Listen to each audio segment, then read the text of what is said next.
Welcome to Hanging Out with Robert, that's me. This video contains things that I encounter throughout the day. If for some reason I complete a task and you would like to see the details, you can click on the link in the description area below.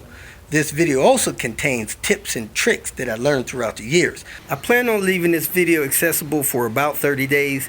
After that, you can view it through my Patreon account. Thank you very much for watching. As you can see, I am back in the natty. And man, I've been dealing with personal stuff all day. Hadn't had time to get to work, but I have decided it's time to get this rear wing secure. Somebody opened up the trunk on this car some time ago, and when they did, they lifted it up from the rear wing, and the rear wing came off, and it's been taped on with packing tape ever since. Now that was somewhere around July 28th. Anyway, I'm going to go ahead and secure this because I got those clips that go there.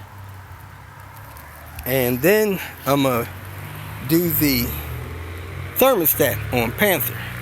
When you have a couple of projects cars, you order parts to work on them. And I got a brand new Volvo T-stat for this thing. About to drop it. Drop it, drop it.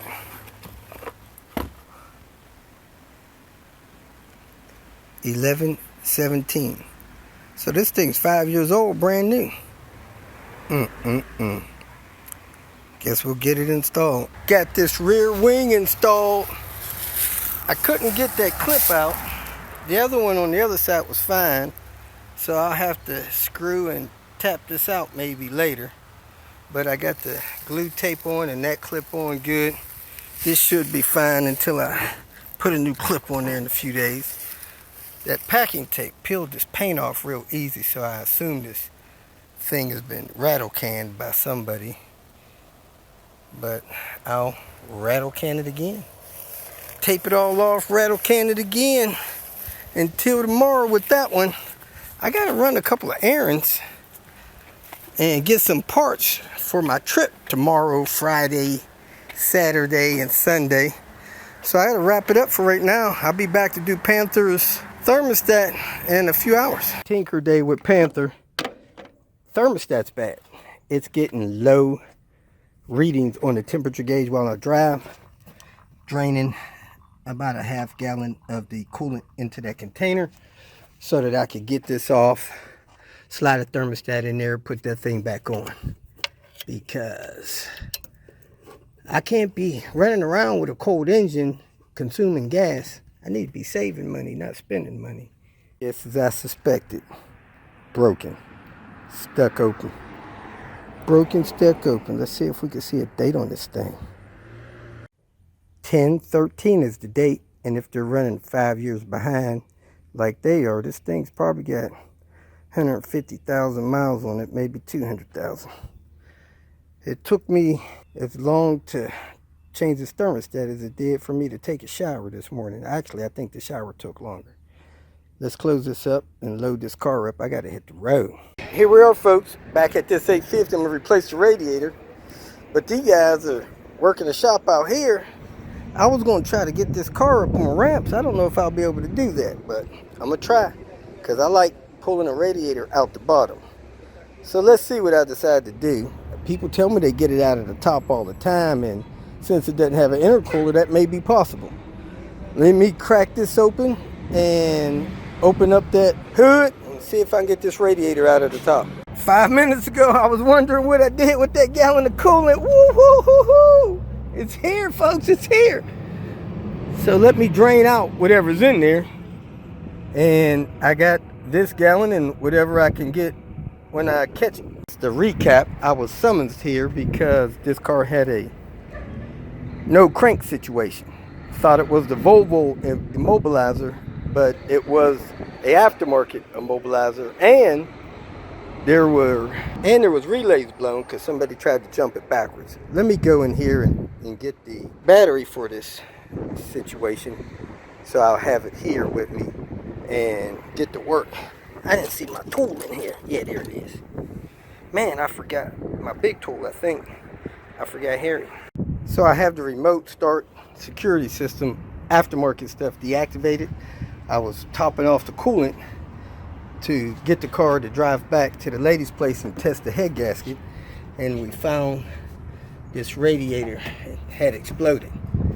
Hose is off here, and all that's supposed to be encased in that plastic, but it, I guess, blew up while she was driving it somewhere. So let me go ahead, pull the fan, pull the radiator, and drop the one that I got from my storage in here. Got it out the top. It wasn't pretty. The cast nut came loose, of course. Ended up breaking the bolt.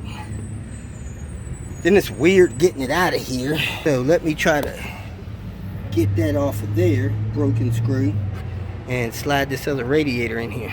Same screw got stuck on this Ohio radiator. Let me go ahead and get this thing installed, but I'm gonna get that out first. This came off of a real T5, so it's got plugs in the transmission deals, which is good. Kept them clean all those years.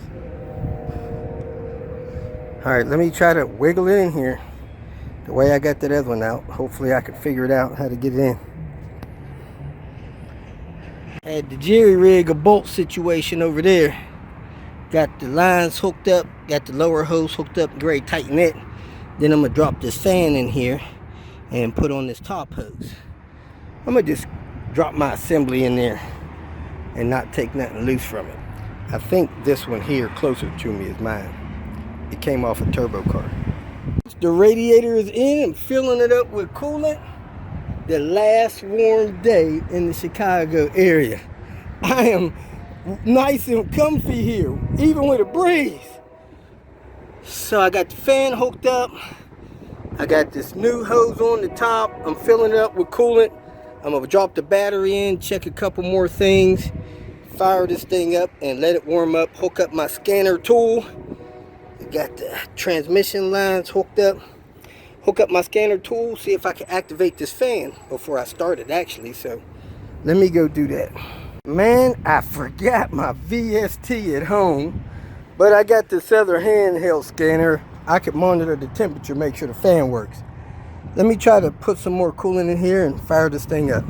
I'm gonna clean up my mess while this thing runs. Fired right up. It's a little quieter than it was, but it should quiet down some more in a minute. I got the live data going.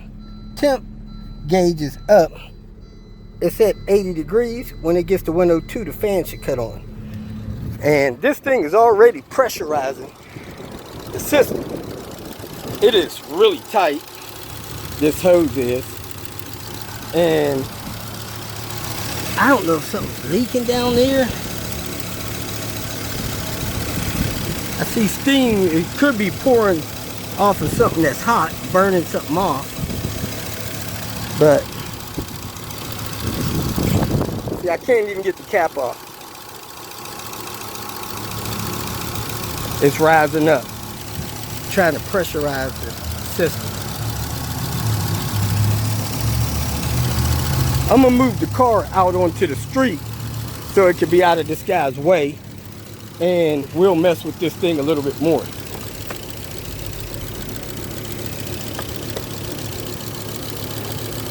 Do want to see if the fan cuts on at 102 degrees Celsius.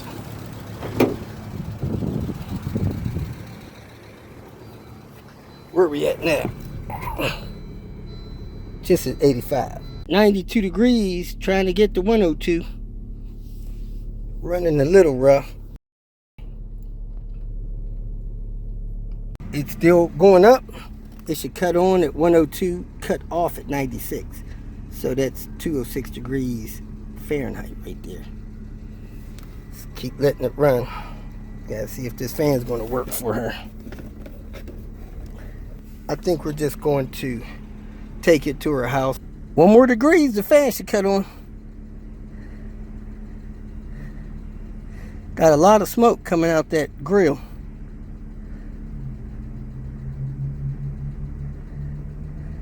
Come on, give me 1 more degree.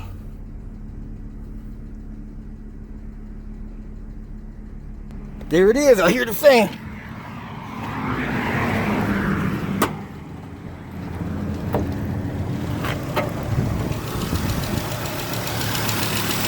Nope.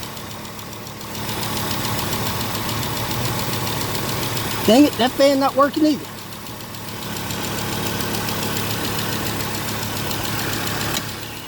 There it goes. Fan's working.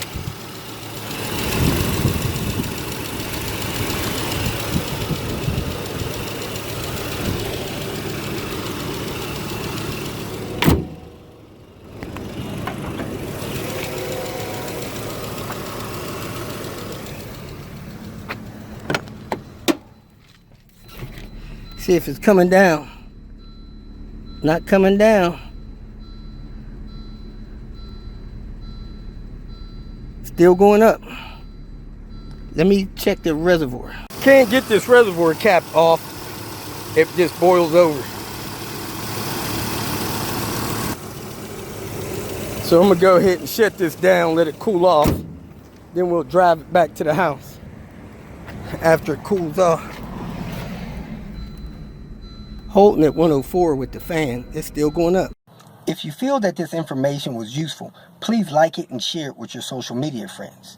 You can subscribe to my channel so that you will get notifications of future videos that I post. You can follow me on Twitter, and if you need to contact me directly, please visit my website. And if you have any questions, leave them below, and someone or myself will reply to them. Again, thank you very much for watching.